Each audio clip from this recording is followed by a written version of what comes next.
Hey guys, Andrea here, back with another video. Today is just kind of like my how-to guide on how I clean my makeup brushes. Not that this is the only way, it's how I do it.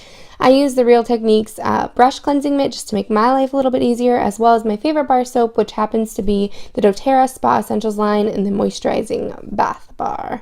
So this is just a very dirty blush brush, and I'm going to dunk it into a clean sink of water. Both of those sink basins are just hot water, and that's it, no product or anything like that in there. And then I run the bristles directly over the bar of soap just to get the product in there, and then I'm going to work it in using that Real Techniques brush cleansing mitt just to make sure that everything gets up in the bristles and kind of cleans it all out. I like to use two sink basins just because it makes my life a little bit easier. I can kind of use one as the wash side and one as the rinse side. One gets significantly less dirty than the other. It's just a lot easier in my opinion.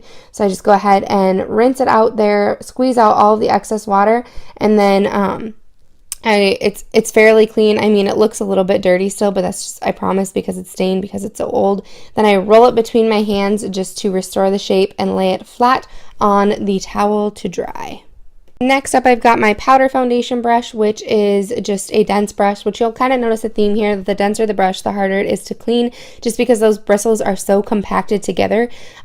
This isn't so bad because it's a powder. If it was cream or liquid, it would be a lot more difficult to clean and just take a little bit more time. So this wasn't too terrible. This is my contouring brush, which is again densely packed, but it's just powder, so it doesn't take too much time or too much effort. Just really scrub it out on that mitt. That mitt makes things a lot easier because it gets between all of the bristles for you.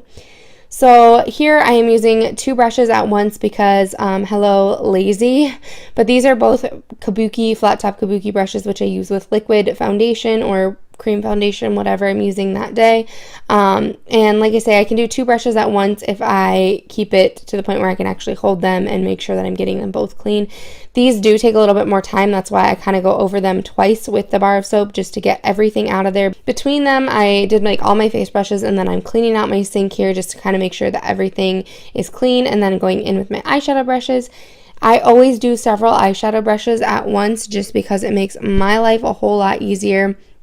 You can definitely do several at a time because they're smaller, and usually they're like kind of more fluffy and not as dense, so they're a lot easier to kind of get everything together at once, and it just, again, it takes the time down so much. If I could wash my brushes at this speed in real life, I guarantee you I would do it a lot more often.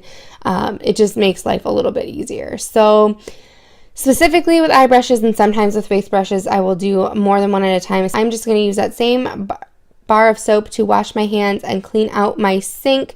I have granite sinks, but you can see it does leave quite a bit of residue. I'm draining them here, and you'll see that line of makeup residue there. So I just go ahead and I'm going to go in and polish them. I use baby oil on my sinks, which one time somebody was like, is that food safe? And I was like, well, I suppose if it can go on a baby, it can go in my sink. So that's what I use. That's what it works.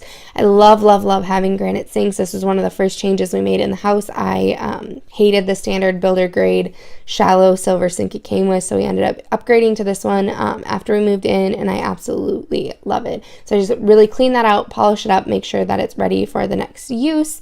And then this is all of my brushes laying out clean and ready to dry. I usually leave them overnight just to make sure everything gets dried up and are ready to use for the next day. If you like this video, go ahead and give it a thumbs up, comment down below with anything else you'd like to see, and subscribe if you're new here. Thank you so much for watching, and I'll see you next time. Bye!